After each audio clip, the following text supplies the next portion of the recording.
মাজননি কেউ বাসায় আছেন? হ্যাঁ আসি, এই ভোর দুপুরবেলা কে আবার?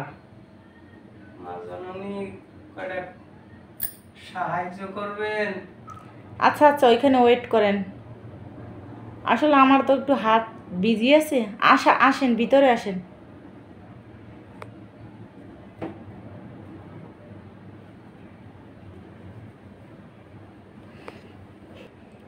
আচ্ছা ওখানেই বসেন। কোথা থেকে আসছেন? আসলে আজকাল আর কেউ ভিখারি মিখারি বিশ্বাস করা যায় না। দেশের যে কি পরিস্থিতি, ভিখারি সাইজে আসে আর মানুষের জিনিসপাতি লুট করে চলে যায়। কিভাবে কি বিশ্বাস করব? আপনি কি সত্যি এই ভিখারি উপবাসী, না আবার আপনাদের কোনো বুঝতেছি না। আসলে মাজননি আমি উপবাসী, সকাল থেকে কিচ্ছু খাইনি। আর এই কয়েকবার যে গেলাম, কয়টা চাইলাম, কেউ দিল না। আচ্ছা ঠিক আছে। আপনি তো অনেক দয়ালু, আপনি আমার ভিতরে আসতে বলছেন। অনেকে বাসার থেকে দূর দূর করে তাড়িয়ে দেয়। আচ্ছা বসেন, আপনাকে খাবার দিচ্ছি। এখানে বলবো? হ্যাঁ বসেন। আর আপনি যদি টেবিলে বসতে পারেন, টেবিলে যদি বসতে চান। না, ভিখারি মানুষ, ভিখারি অন্য জাতির, আপনাদের ঘরে ঢুকতে দিছেন, এই তো বেশি।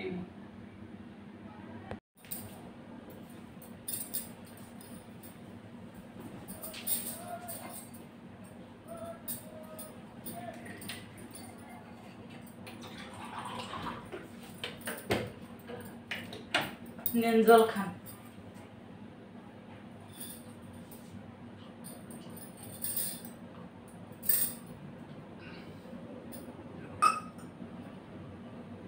আচ্ছা ওয়েট করেন। আমাকে প্লেটে দিতে হবে না, অন্য জাত। আচ্ছা আমি ভাত দিতেছি। আমাকে এই পেলে এই ভান্ডটা আপনি দেন। কেন এটাই কেন দেবো আপনাকে? আমি অন্য জাত আরো। আচ্ছা শোনেন, আমরা তো সবাই মানুষ না, শরীর কাটলে তো সবার রক্তই বেরোয় না, একই ভগবানের সৃষ্টি আমরা। তাহলে আপনি এটাই খাবেন কেন? এটা কেন আমাদের প্লেটেই দেবো, ওখানে রাখেন, কোনো সমস্যা নেই। মাজননি, আপনার মনটা এত ভালো।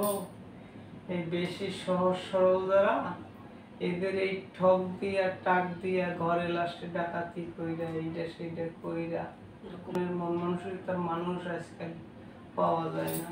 আচ্ছা বসেন, আপনি ওইটা রাখেন ভিতরে, আমি প্লেটে আপনাকে ভাত দিচ্ছি।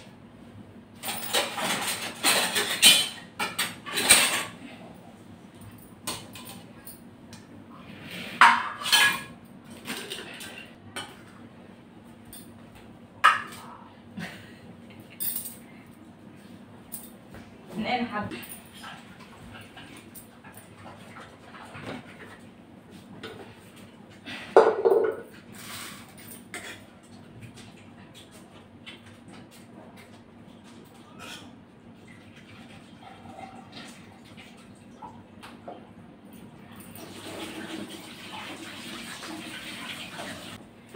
নেন খান, পেট ভরে খান।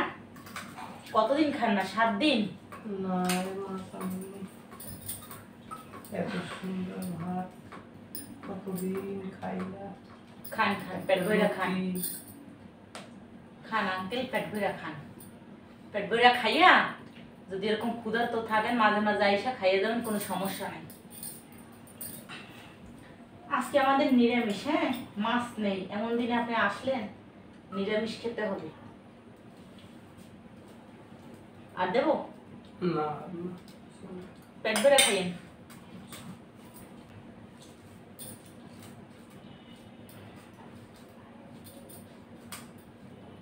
আমার এত কাজ পড়ে আসছে, প্রচুর কাজ পড়ে আছে।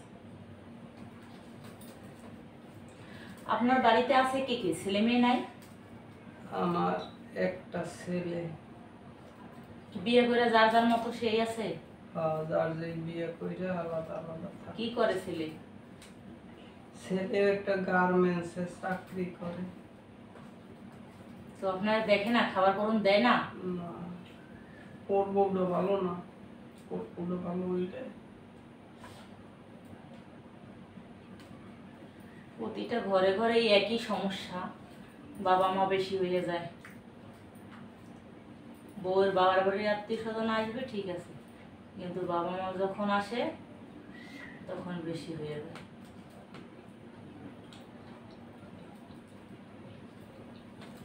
আচ্ছা আস্তে আস্তে খান, আস্তে আস্তে খান, তাড়াহুড়ো নাই।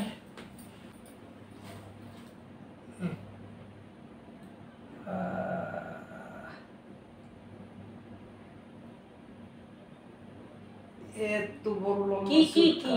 চুল চুল চুল গাছ মাজননি এ এত মা, বড় চুল এত বড়! এরকম ভুল আমি কিভাবে করলাম? দেন দেন দেন, ফেলে আসি ফেলে আসি। এত বড় হেয়ার ছিল খাবারের মধ্যে? হ্যাঁ, এটা কার? আপনার মাথার চুল?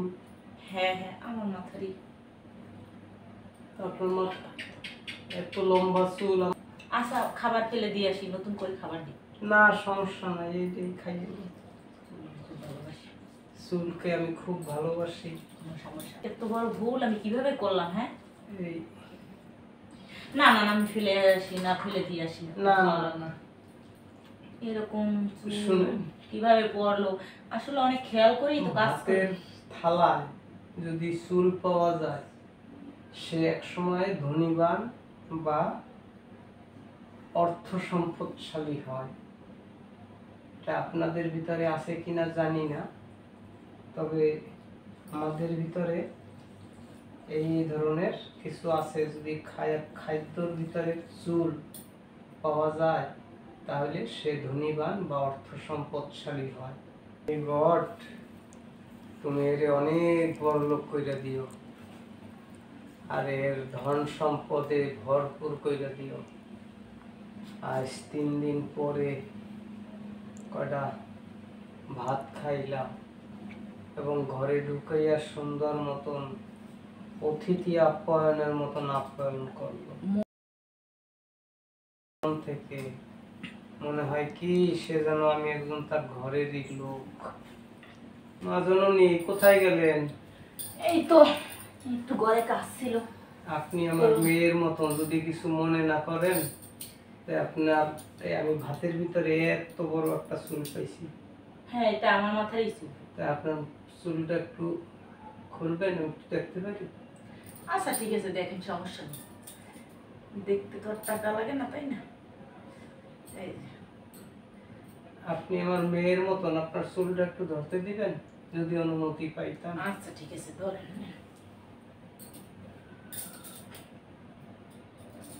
মাথায় কি সুন্দর বড় চুল, কত বড় চুল! আমার জীবনে আমি এত বড় চুল কখনো দেখি নাই। দেখছেন?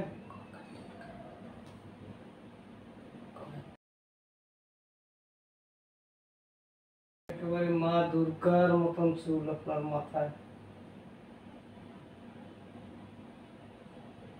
কি করে করলেন এত বড় চুল? এই শুনছি খায়রুল সুন্দরীর, তার মাথায় বড় চুল ছিল, আর সেইটা আজকাল আপনার মাথায় আমি নিজে দেখে গেলাম ভিক্ষা করতে এসে।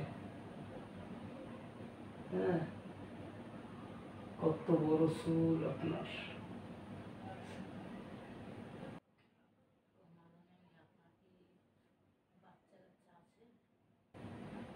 মা জননী, আপনার বাচ্চা কাচ্চা কয়টা?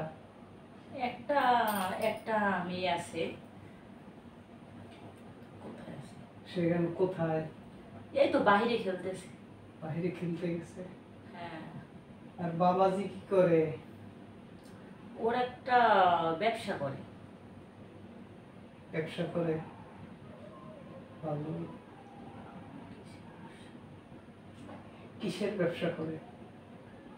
ও ওষুধের ফার্মেসি আছে।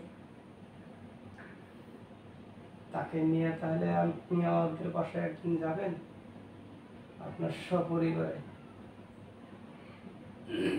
হ্যাঁ, আপনাদের যে বড়দিন আছে না খ্রিস্টানদের, তখন যদি বলেন তখন। খ্রিস্টান আছে, নাম বলতে হবে। আপনাদের যে কোনো একটা অনুষ্ঠানে আমাকে দাওয়াত দিয়ে। আপনাদের যে কোনো একটা অনুষ্ঠানে দাওয়াত দিন, আমি যাব, নিশ্চয়ই যাব, সমস্যা নেই। কত সুন্দর চুল।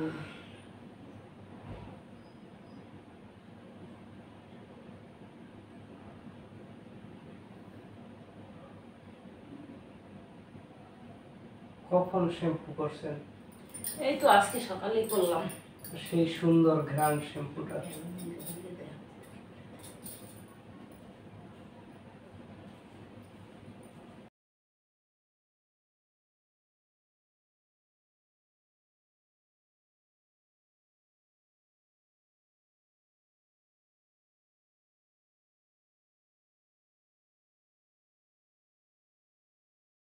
কত বড় চুল, এত কাছে এই যে মুখ পাকাইতে পারতেছি না চুলের জন্য।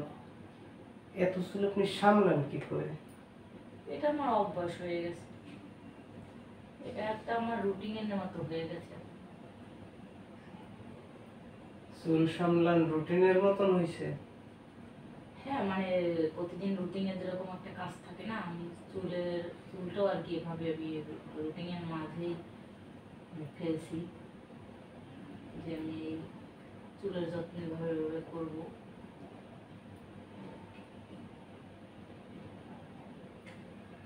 সেই সুন্দর লাগছে।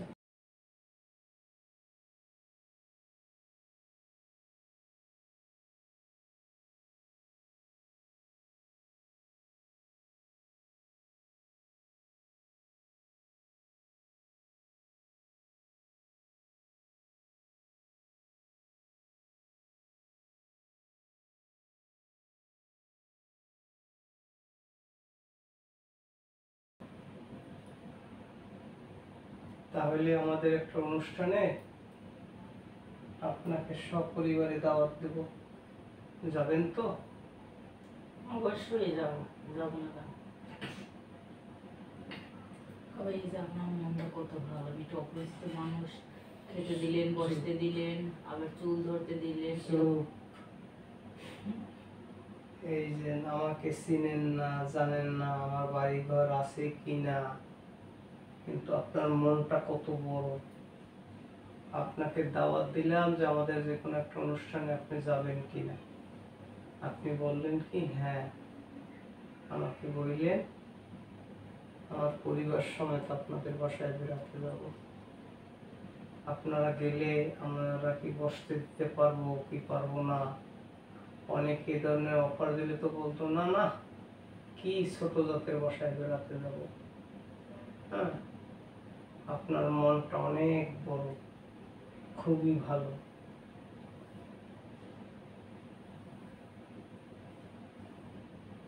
কত সুন্দর।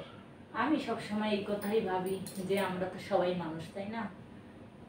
আমরা তো সবাই মানুষ, তাহলে মানুষ হয়ে মানুষকে হিংসা অহংকার করা যাবে না। জাত, ছোট বড় জাত, এটা নিয়ে হিংসা অহংকার করা উচিত না। আমি বুঝি সবাই মিলেমিশে থাকাটাই বেটার, কারণ আমরা যখন মারা যাব সবাই তো একই মাটির নিচে মারা যাবো, তাই না? বড় লোকরাও যেখানে মাটি দেবে, গরিবরাও সেইখানে মাটি দেবে। এত ধন দৌলত, অর্থ সম্পদ, টাকা পয়সা কিছু সাথে যাবে না। যখন মারা যাবে তখন সেও, বড় লোকেও 3.5 জায়গা পাবে, গরিবও 3.5 জায়গা হবে। তাহলে হিংসা অহংকার এগুলা, বড় ছোট এগুলাকে বিবেচনা করে কিছু হবে না। আচ্ছা মা জননী, আমি আসি। আচ্ছা, মাঝে মাঝে আসবেন, ক্ষুধা লাগলে আমাদের বাসায় এসে খেয়ে যাবেন, ওকে?